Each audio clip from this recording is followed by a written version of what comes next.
Corinne Audouin, le 18-20. Direction l'Italie ce soir. Bonsoir Louise Baudet. Bonsoir Corinne. À quoi va ressembler l'Italie gouvernée par Giorgia Meloni? Arrivée au pouvoir il y a 2 mois, la présidente du Conseil, issue des rangs de l'extrême droite post-fasciste, montre un double visage, identitaire et idéologique d'un côté, eurocompatible et pragmatique de l'autre.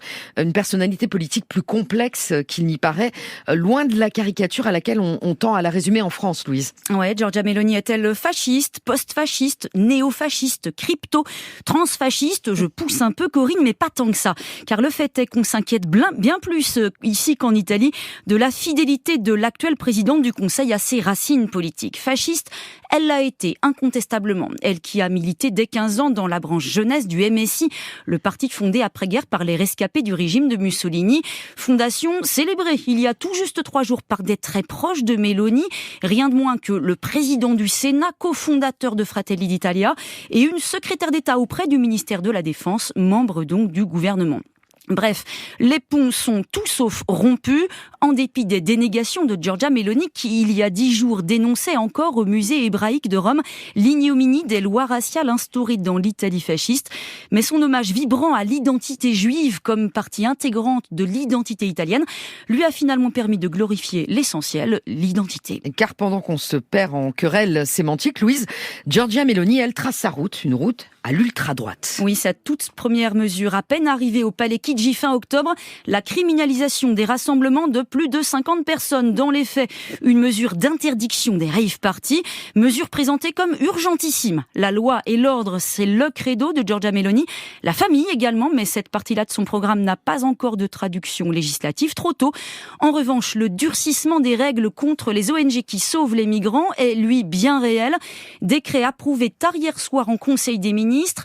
À l'origine, le blocus maritime promis par Meloni pendant sa campagne, qui a provoqué, rappelez-vous, un bel affrontement avec Paris cet automne, autour du débarquement de 200 migrants recueillis à bord de l'Ocean Viking. Donc elle est donc très à droite. Pourtant, en Italie, on parle de coalition de centre-droit. Oui, c'est une bizarrerie vue de France. Le centro-destra italien est quand même très moyennement au centre, avec Berlusconi d'un côté, là ça va encore, mais surtout avec Fratelli d'Italia et la Ligue de Matteo Salvini. Or, cette alliance des droites réussie pour le coup n'est en fait pas une première en Italie. L'extrême droite participe à des gouvernements là-bas depuis 1994. Le monde politique, l'électorat, les médias se sont habitués, d'où le centro-destra. L'électorat de Meloni ne veut pas d'ailleurs le retour du fascisme ou de la marche sur Rome. Et cette normalisation de l'extrême droite qui fait désormais partie du paysage, elle est comme parachevée par Giorgia Meloni et son profil bruxello-compatible. Ça, c'est donc l'autre visage de Giorgia Meloni, Louise. Oui, cette Meloni-là, mais c'est pas dans ceux de Mario Draghi, ex-directeur de la Banque Centrale Européenne et son prédécesseur à la présidence du Conseil italien. Le budget définitivement adopté ce matin au Sénat n'est pas révolutionnaire.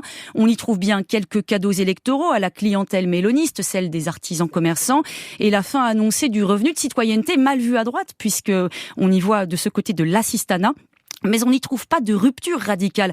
Giorgia Meloni ne peut pas se le permettre. Elle a trop besoin des 191 milliards d'aides européennes pour financer son plan de relance. Et elle agit sous la double contrainte de l'inflation et de la crise énergétique. D'ailleurs, sa première visite à l'étranger début novembre, elle l'a réservée à Bruxelles. Signal d'une Italie qui veut défendre ses intérêts nationaux, oui, mais à l'intérieur de l'Union européenne. Donc alignement sur l'UE, alignement aussi sur l'OTAN face à Vladimir Poutine. Oui, Giorgia Meloni soutient sans ambiguïté le principe d'aide inconditionnelle à l'Ukraine, contrairement d'ailleurs à ses 2 alliés au gouvernement, Berlusconi et Salvini. Elle le fait par conviction atlantiste, mais aussi par pragmatisme. De nombreux observateurs qui ne l'ont pas vu venir notent son habileté politique, sa capacité à improviser et à reculer s'il le faut, quand Bruxelles proteste trop ou qu'un problème juridique survient, sans perdre, en tout cas pour l'instant, sa popularité auprès de son électorat, bien au contraire. Alors, ce techno-souverainisme a-t-il de l'avenir ?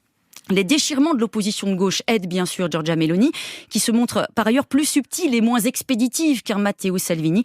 Toutefois, elle ne dispose pas d'un entourage politique à la hauteur de la tâche. Elle gouverne d'ailleurs seule, dit-on, et contrôle tout.